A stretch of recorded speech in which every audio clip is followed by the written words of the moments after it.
ಪ್ರಧಾನಿ ನರೇಂದ್ರ ಮೋದಿ ಅವರು ಆಂಧ್ರಪ್ರದೇಶದ ಅಮರಾವತಿಯಲ್ಲಿಂದು ಸುಮಾರು 58,000 ಕೋಟಿ ರೂಪಾಯಿಗೂ ಅಧಿಕ ವೆಚ್ಚದ ಹಲವು ಅಭಿವೃದ್ಧಿ ಯೋಜನೆಗಳಿಗೆ ಚಾಲನೆ ನೀಡಿದರು. ಇದೇ ವೇಳೆ ಕಳೆದ 5 ವರ್ಷಗಳಿಂದ ಸ್ಥಗಿತಗೊಂಡಿದ್ದ ರಾಜ್ಯ ರಾಜಧಾನಿ ನಿರ್ಮಾಣ ಕಾಮಗಾರಿಗಳ ಪುನರಾರಂಭಕ್ಕೂ ಚಾಲನೆ ನೀಡಿದರು.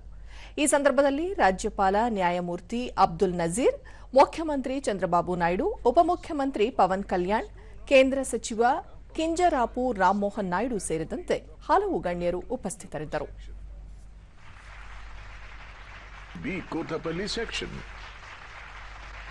to Kurnool, Kadapa borders, the Redipalli to Kadapa, Nellore border section. Rapidly, under the dynamic leadership of our visionary Prime Minister, Shri Narendra Modi ji, with the development of world-class social and physical infrastructure.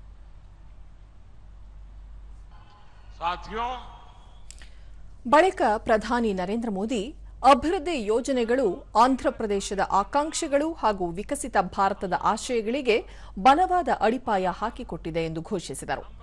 ಆಂಧ್ರಪ್ರದೇಶದಲ್ಲಿ ಹೆದ್ದಾರಿ, ರೈಲುಗಳ ಸಂಪರ್ಕದಲ್ಲಿ ಹೊಸ ಅಧ್ಯಾಯ ಆರಂಭವಾಗುತ್ತಿದೆ. Railway ಯೋಜನೆಗಳ ಸಂಬಂಧ ರಾಜ್ಯಗಳ ನಡುವೆ ನಿಕಟತೆ ಹೆಚ್ಚುತ್ತಿದೆ. ಇದರಿಂದ ಧಾರ್ಮಿಕ ಸ್ಥಳಗಳು ಹಾಗೂ ಪ್ರವಾಸಿ ಕೇಂದ್ರಗಳಿಗೆ ನೆರವಾಗಲಿದೆ. ಒಂದು ಕಾಲದಲ್ಲಿ ಆಂಧ್ರಪ್ರದೇಶ, ತೆಲಂಗಾಣಕ್ಕೆ ರೈಲ್ವೆ ಬಜೆಟ್ನಲ್ಲಿ 900 ಕೋಟಿ ರೂಪಾಯಿ ಹಂಚಿಕೆ ಮಾಡಲಾಗುತ್ತಿತ್ತು. ಈಗ ಆಂಧ್ರಪ್ರದೇಶ ಒಂದಕ್ಕೆ 9,000 ಕೋಟಿ ರೂಪಾಯಿ ನಿಧಿ ಹಂಚಿಕೆ ಮಾಡಲಾಗಿದೆ ಎಂದರು. ಜೂನ್ 21 ಅಂತಾರಾಷ್ಟ್ರೀಯ ಯೋಗ ದಿನ. ಭಾರತದ ಯೋಗಕ್ಕೆ ಜಗತ್ತಿನಾದ್ಯಂತ ವಿಶೇಷ ಮಾನ್ಯತೆ ಇದೆ. ಈ ಬಾರಿ ಆಂಧ್ರಪ್ರದೇಶದಲ್ಲಿ ಯೋಗ ಉತ್ಸವ ಆಚರಿಸಲಾಗುತ್ತಿದೆ. ವಿಶ್ವದಲ್ಲಿಯೇ ದಾಖಲೆ ನಿರ್ಮಿಸುವಂತಹ ಯೋಗ ಕಾರ್ಯಕ್ರಮಗಳನ್ನು ಆಂಧ್ರಪ್ರದೇಶದಲ್ಲಿ ನಡೆಸಬೇಕಾಗಿದೆ. ನವ ಆಂಧ್ರಪ್ರದೇಶದ ಕನಸುಗಳನ್ನು ನನಸುಗೊಳಿಸುವ ಕಾರ್ಯ ಆರಂಭಗೊಂಡಿದೆ. ಮುಂದಿನ 3 ವರ್ಷಗಳಲ್ಲಿ ರಾಜಧಾನಿ ಅಮರಾವತಿಯನ್ನು ಪೂರ್ಣಗೊಳಿಸಬೇಕೆಂಬ ಸಂಕಲ್ಪವನ್ನು ಚಂದ್ರಬಾಬು ನಾಯ್ಡು ತೊಟ್ಟಿದ್ದಾರೆ ಎಂದರು. ಬೆಳೆ ವಿಮಾ ಯೋಜನೆಯಡಿ ರೈತರಿಗೆ ಈವರೆಗೆ 5,500 ಕೋಟಿ ರೂಪಾಯಿ ನೀಡಲಾಗಿದೆ. ರಾಷ್ಟ್ರೀಯ ಹೆದ್ದಾರಿಗಳ ಜೊತೆಗೆ ಪ್ರವಾಸೋದ್ಯಮ ಅಭಿವೃದ್ಧಿಗೆ ಆದ್ಯತೆ ನೀಡಲಾಗಿದೆ. ಅಮೃತ ಭಾರತ ರೈಲು ಆಂಧ್ರಪ್ರದೇಶದಿಂದ ಹೊರಡಲಿದೆ. ಆಂಧ್ರಪ್ರದೇಶದಲ್ಲಿ 100% ರೈಲುಗಳ ವಿದ್ಯುದೀಕರಣಗೊಂಡಿದೆ ಎಂದು ಹೇಳಿದರು. ಕಳೆದ 10 ವರ್ಷಗಳಲ್ಲಿ ದೇಶದಲ್ಲಿ ಮೂಲಸೌಕರ್ಯಗಳ ಅಭಿವೃದ್ಧಿಗೆ ಹೆಚ್ಚಿನ ಒತ್ತು ನೀಡಲಾಗಿದೆ. ಇದರಿಂದಾಗಿ ದೇಶ ಮೂಲಸೌಕರ್ಯ ವಲಯದಲ್ಲಿ ಗಣನೀಯವಾಗಿ ಪ್ರಗತಿ ಸಾಧಿಸಿದೆ. ಇದರ ಪ್ರಯೋಜನವನ್ನು ಆಂಧ್ರಪ್ರದೇಶವೂ ಪಡೆದುಕೊಂಡಿದೆ.